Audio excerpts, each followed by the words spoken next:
যে পাপের কারণে ধ্বংস হয়েছিল লূত আলাইহিসসালামের সম্প্রদায়। এটা এক অভিশপ্ত জাতির ইতিহাস। এটা পাপাচারে লিপ্ত এক নগরী ধ্বংসের ইতিহাস। এটা সত্য আর শুদ্ধ পথের আহ্বানকারীকে প্রত্যাখ্যানকারীদের পরিণতি। তারা ছিল এক সমৃদ্ধ জাতি। আল্লাহ তাআলা তাদেরকে দিয়েছিলেন উর্বর ভূমি আর অবারিত পানির উৎস।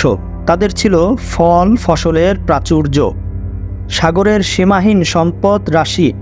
অবাধ প্রকৃতির অকৃপণ গান তাদের করে তুলেছিল সমৃদ্ধ। কিন্তু এসব বৃদ্ধির পরও তারা নিজেদেরকে অকৃতজ্ঞ হিসেবে প্রমাণ করে। তারা তাদের প্রতিপালকের হুকুমকে প্রত্যাখ্যান করে আর পাপাচারে ডুবে যায়। তারপরে তারা আমোদে প্রমোদে আর লালসার মধ্যে উন্মাদ নৃত্য আর মদপানে ছিল উন্মাদ। তারা প্রতিদিন নগ্নতাকে আঁকড়ে ধরে আর অশ্লীলতায় মগ্ন হয়ে ওঠে। তারা বিকৃত যৌনাচারে লিপ্ত হয় আর মানব ইতিহাসের প্রথমবারে সমকামিতার মতো অশুদ্ধ চর্চার দৃষ্টান্ত স্থাপন করে। অতঃপর তাদের কাছে আসেন এক সতর্ককারী। তিনি তাদেরকে এই অদৃষ্টপূর্ব পাপের ভয়ঙ্কর পরিণতির ব্যাপারে সতর্ক করেন এবং সুস্থতার পথে ফিরে আসার আহ্বান জানান। তিনি তার সম্প্রদায়কে বলেন, তোমরা এমন এক পাপাচারে লিপ্ত হয়েছ যা আর কোনো জাতি কখনো করেনি।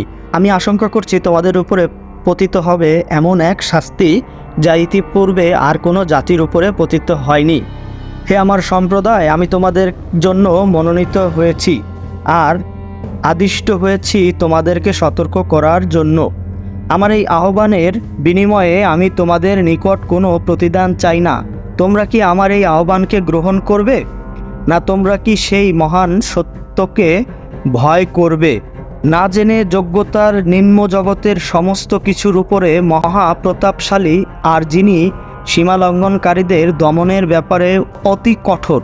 অভিশপ্ত জাতি আল্লাহর নবীর এই আহ্বানকে সহস্যে প্রত্যাখ্যান করে। তারা তার সতর্ক বার্তাকে বৃদ্ধাঙ্গুলি দেখিয়ে বলে, আমরা তোমার কাল্পনিক শাস্তির ব্যাপারে বিচলিত নই।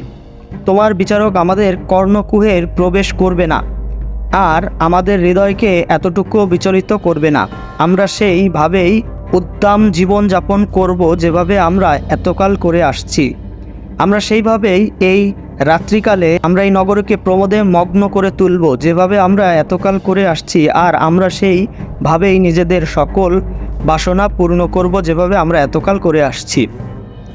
যারা তাদের পথপ্রদর্শককে প্রত্যাখ্যান করে তারা তাকে তাদের পাপের নগরী ছেড়ে যেতে বলে আর তার সাথীদের উপর চড়াও হয়। আর এভাবেই তারা তাদের সমস্ত সীমা ছাড়িয়ে যায়।